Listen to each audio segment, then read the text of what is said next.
Good evening, everybody. My name is Patty Lynch, and on behalf of my father, Pat, and the entire Lynch family, I want to welcome all of you. And on behalf of Denise and Duane's children and the entire Banyai family, thank you so much for being with them here this evening. Really what we want to do tonight is give anyone in the room who wishes to take the opportunity to share a memory or story, you'll be welcome to do so. Denise has a few remarks and Duane's kids are going to share something, but all of you are welcome to come up. I would say, you know, maybe 2 or 3 minutes, not 20 or 30, out of respect for everybody in the room. But tonight's an opportunity to just share your thoughts and your feelings about a wonderful person. So at this time, Denise has been kind enough and brave enough to offer to go first and share some remarks. And then the kids and whomever else, you can come up organically as you see fit. Thank you all so much for your attention.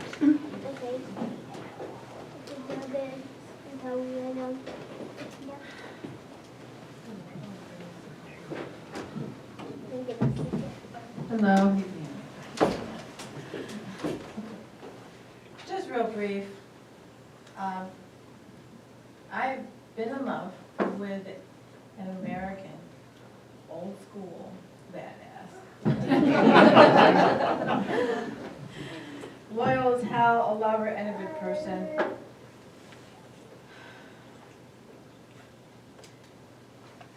By profession, I am a therapist, and this exists so that we can witness others' pain. And I'm so thankful that we're able to be here to witness each other's pain and love for Duane, because that is why we're here. So I appreciate you all coming. And he's certainly been in my life, and I know he is. And many of you the same. So once again, thank you.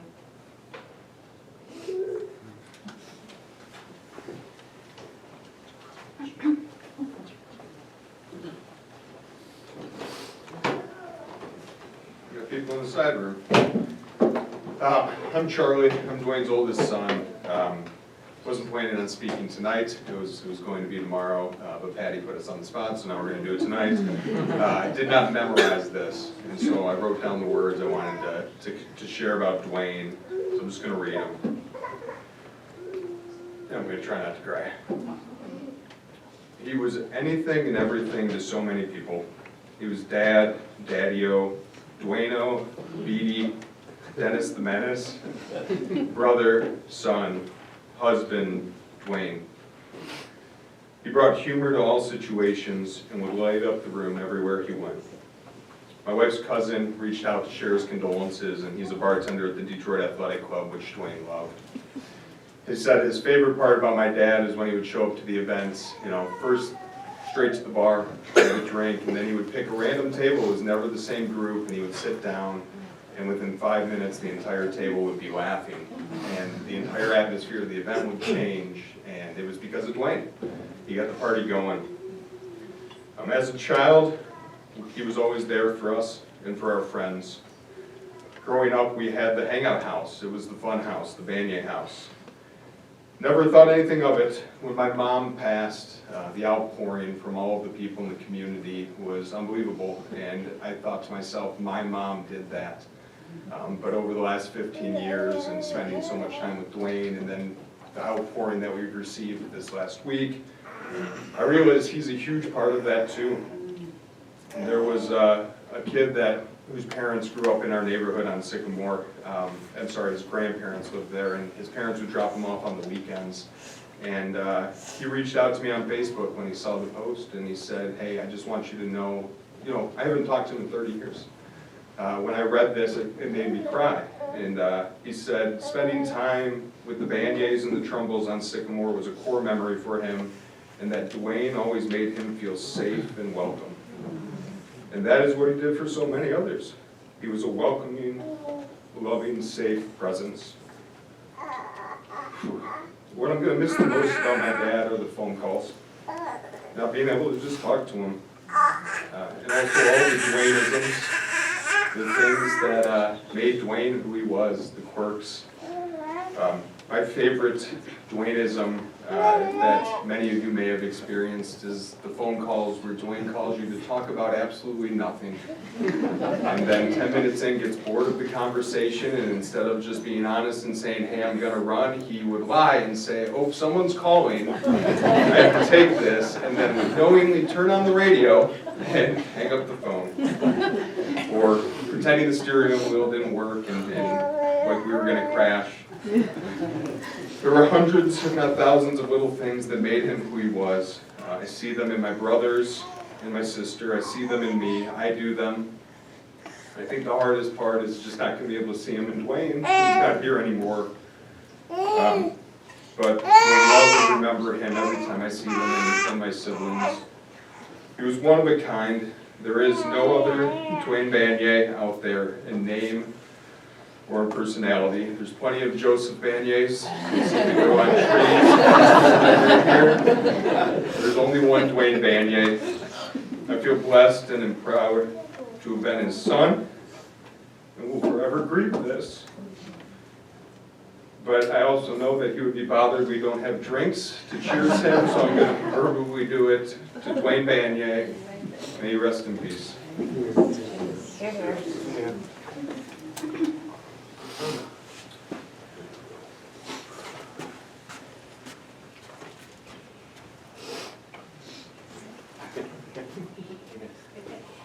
There really are people over there. That's great. I'm Joey, Charlie, or Duane's third.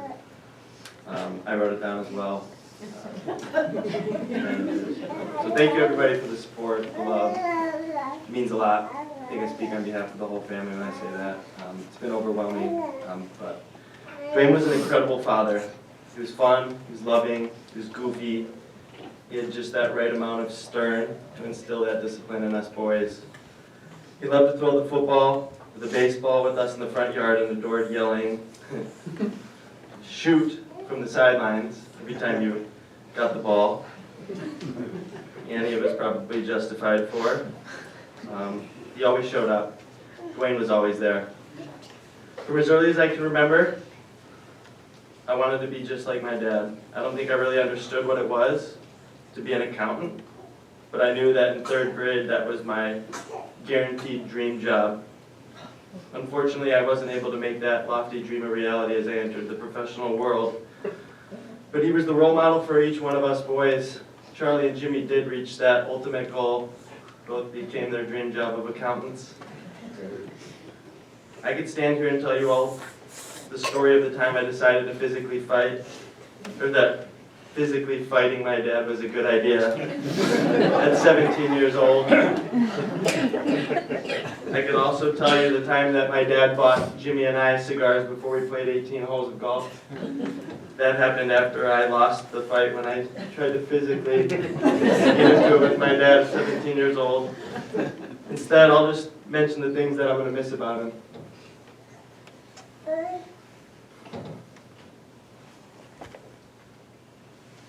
I'm going to miss my dad's kindness, his undying positivity. I'll miss picking up the phone just to call him to talk about nothing often, or talk about the garden, talk about Michigan State before, during, after a basketball game. It's wild how oftentimes Michigan State, regardless of the score, had the opponent exactly, in Duane's words, exactly where he wanted them. He had a way about him. He was disarming to strangers despite how big he was. He was inviting to friends. I'm going to miss him like crazy. I know a lot of you guys are as well. I'm grateful how much he loved us, how much he loved his grandkids. Glad he got to meet Bodie. Just like Charlie said, you know, you can see him in Jimmy, Charlie, myself, Annie.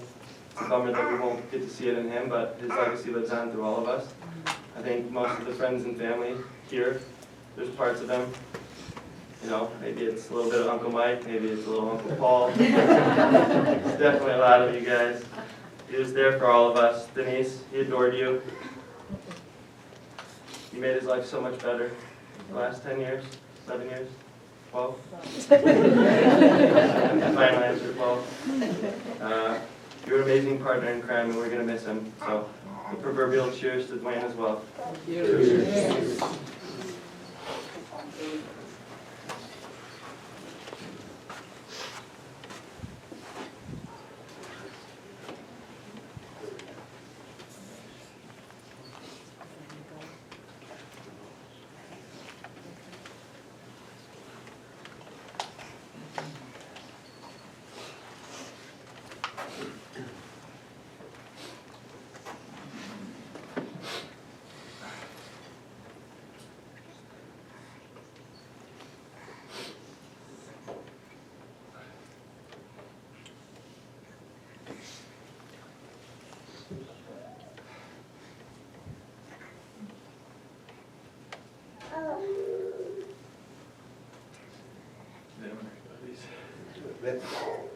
Wasn't prepared. I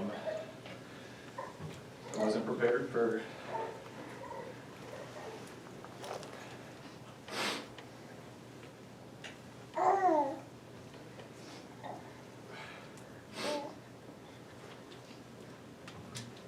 to lose my dad. Always thought there was more time.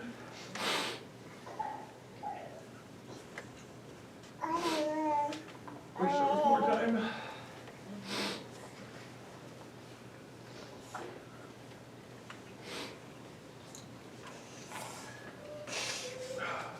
I started the fight for Joey, my dad, when he was 17. Joey, it sounds like it's just, two guys square off and, I don't know, 50-year-old punches a 17-year-old in the face. It kind of happened that way. We were coming home from up north, driving about 80 miles an hour on I-75. My dad driving, and I was in the front seat, and Joey was right behind me. I like to think that I was always the mediator of the family, and I think even until yesterday I told the story in my head and over again that I broke up the fight on the car ride home. But Joey reminded me that I started it. It is true. I mean, I've always been the instigator, and then I would reap the rewards of playing mediator. So I think I was stabbing Joey in the leg with my pen, only to bother my dad. And I knew Joey was a little shit talker, and so when my dad told him to cool off, Joey gave it right back to him, and my dad had enough and just got him right in the face while maintaining his lane. And as Joey lunged forward, I broke it up so Joey wasn't able to connect. And then we drove another 20 miles in silence. And then my dad did what I would do. We were planning on stopping to play golf, and he said, "We're golfing, right?"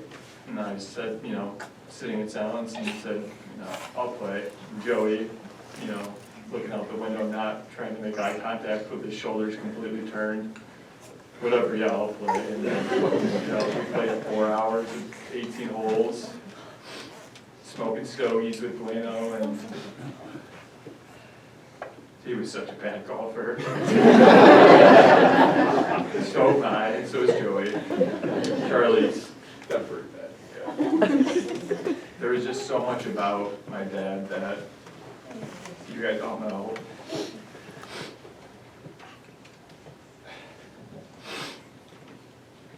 I just wish you could have done things differently.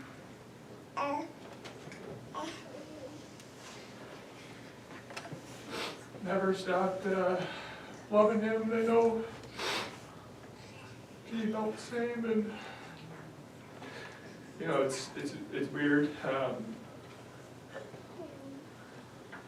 Every time I would see him, it's no matter where we were, big hug, big kiss. I'll miss that about him. Lip kisser.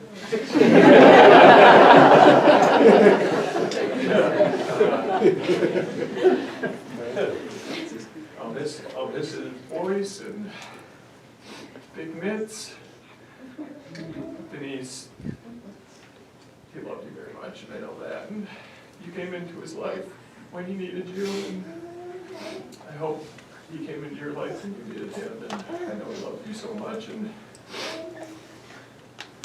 it made me very happy knowing that he had you, and I'll miss him. I hope he can just be, you know, half the father that he was to me, to my kids, and, yeah. To Duane.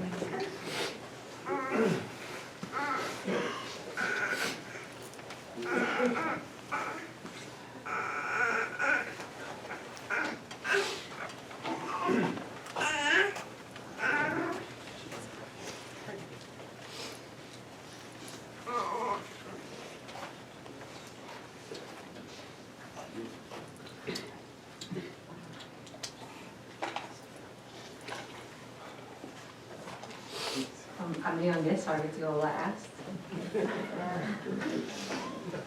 I also didn't know what the format was going to be, so I wrote it like a letter style, which isn't what anyone else did, so now, yeah.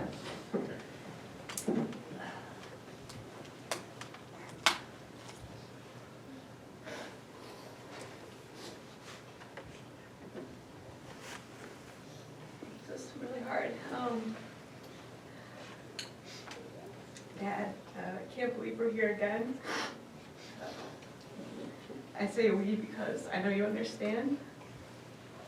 15 years ago, I watched your entire world crumble when we lost Mom. And I've never seen anyone that sad in my entire life. And honestly, I didn't know you were going to make it through. But somehow you did.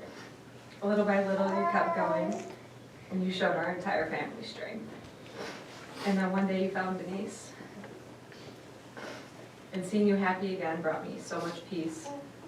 And I'll forever be grateful for the life you guys built together. I'm so thankful for the adventures you had. And that I got to have you in New York just a few months ago. I remember running into your room in the middle of the night as a kid, every night. And you'd scoot over every single time and let me snuggle in.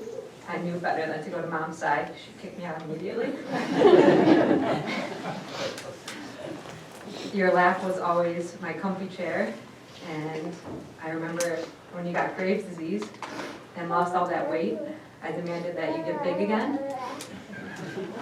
I remember you looking me in the eye and promising me that you would. And you did.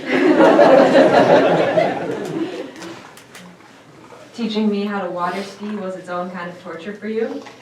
Teaching me anything, really. Every time I fell, I'd scream and blame you while you sat in the boat, laughing.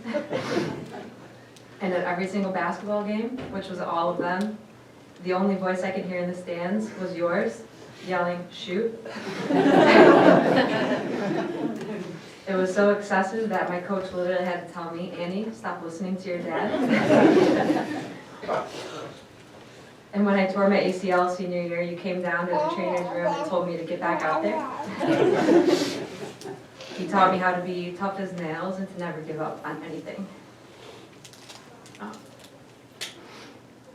Every snowy morning before high school, you'd start my car, brush off the snow, and blast the heat so that it was warm when I got in.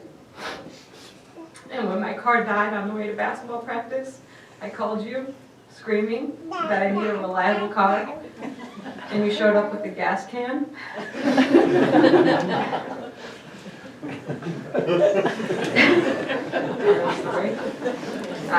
You were never mad at me, you were just always laughing at me. I'm gonna miss that so much. When Mom died, I lost my way. And I remember moving home and crying in bed night after night, and I would hear you sneak in and clean up all the tissues and whisper that you loved me. You were so patient with me through some really tough years, always reminding me that you knew what it was like to lose a parent so young. You never pushed me to get it together when I couldn't. I know that I wouldn't be who I am today without you. You've given me everything I've ever needed. supported every decision I've ever made, and never wanted anything more than for me to be happy. I'm really gonna miss the Instagram memes and the random cat pictures. I'm so thankful that my kitties got to experience your love during your last 6 months. You taught me how to love animals and how to shoot them.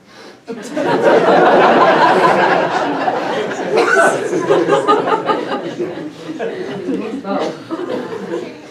You showed me what a father's love is supposed to be. You always showed up. You always made me laugh when I was crying, and most of all, you made me never feel alone. I'll love and miss you until the end of time, and I'll always thank God for choosing you to be my dad.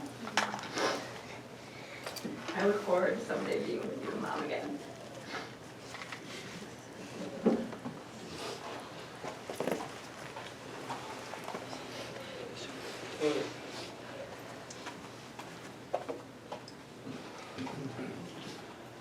Thank you. If there's anyone else at this time that wishes to share something, please know you're welcome to do so.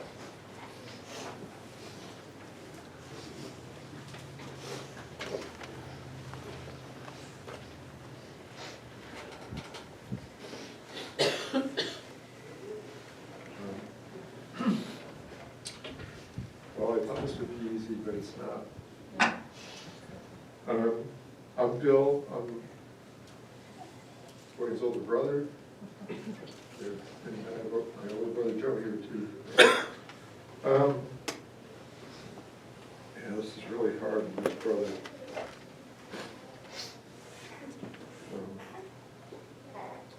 I was there. I went to the hospital with my dad to pick him up after he was born. We just had the greatest childhood together. We grew up in a household where we had loving parents. It was never a dull moment. There were 4 boys, so we wrecked the house constantly. But we sure had a lot of fun. We played rubber ball in the street. The no parking sign was first base. The crack in the curb was third base.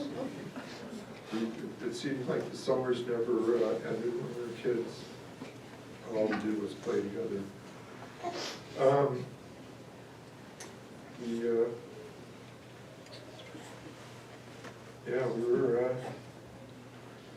went to high school together. I was a senior, he was a freshman. We went to college together. I was a senior, he was a freshman. That's where you got the nickname Dennis the Menace. A significant memory was going to his dorm. It was about 2 in the morning, and you have an RA, and Duane showed me a firecracker. He said, let's go visit the RA. He lit a firecracker, just slid it under the RA's door. And I said, let's run. He goes, oh no. We just stood there with our arms crossed. Boom! Door open, and he looked down and he goes, no, it's you, Duane.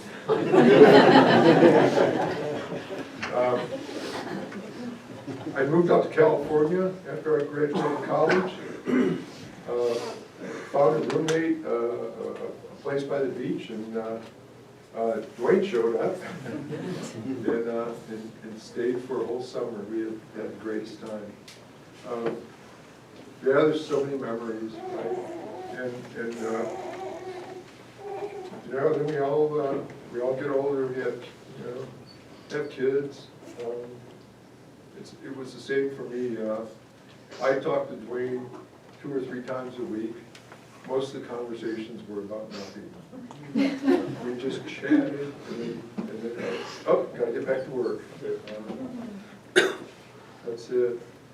And so, I want to miss you, brother. That's all I can say.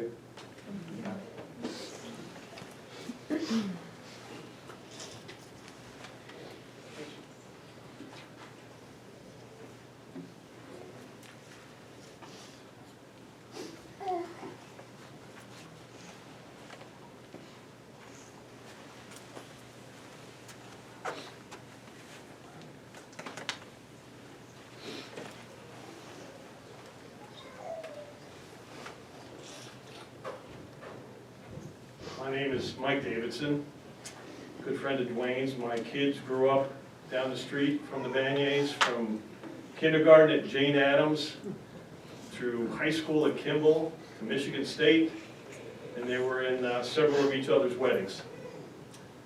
I tried to get with each kid when I came in tonight to tell them, and I know they know this, but that Duane loved each of them and was very, very proud of all four of them.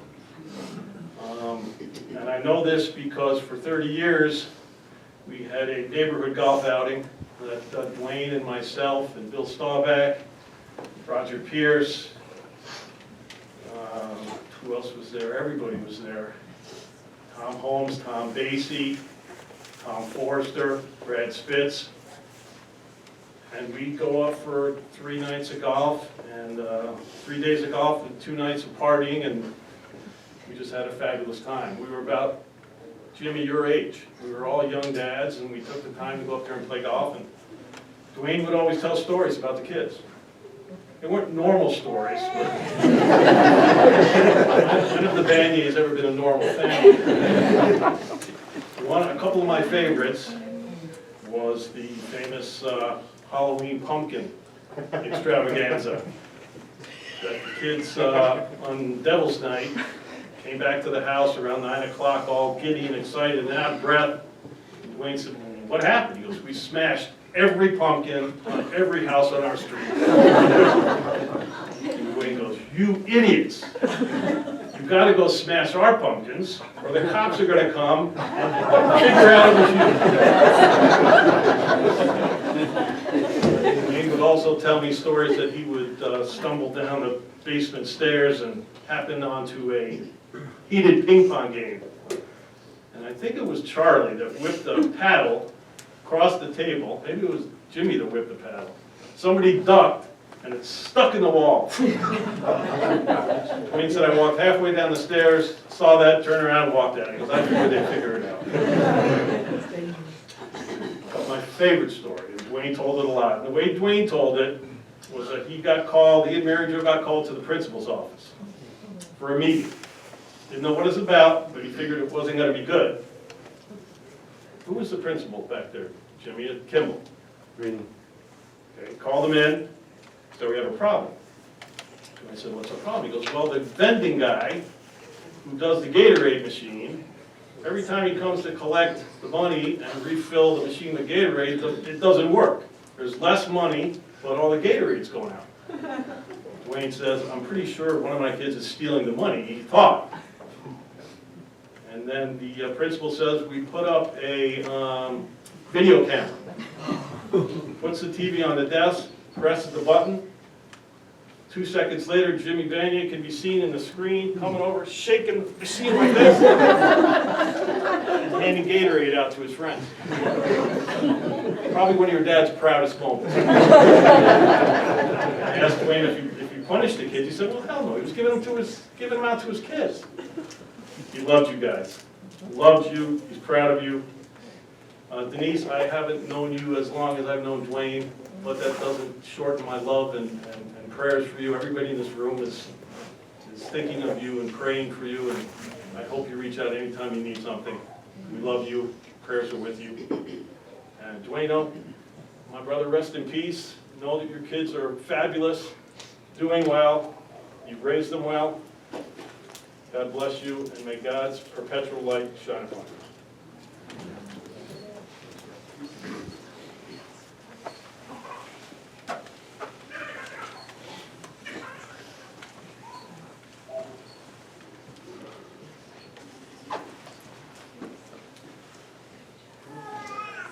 Thank you, everybody.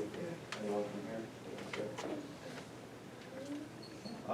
To conclude the evening, let's pray in the way we've been taught together. Our Father, who art in heaven, hallowed be thy name. Thy kingdom come, thy will be done, on earth as it is in heaven. Give us this day our daily bread, and forgive us our trespasses, as we forgive those who trespass against us. And lead us not into temptation, but deliver us from evil. For thine is the kingdom, the power, and the glory forever. So that concludes services here this evening. I want to thank all of you again for being with the family. Committal services will be private tomorrow. It's been a really long day, I know, for the immediate family members, so as a courtesy to them, if you haven't had a chance to, see them, give them a hug, please do so, pay your final respects to Duane. And then I'd ask that you quietly depart to give them a bit of privacy before they leave this evening. Thank you all so much for your kind attention. Thank you.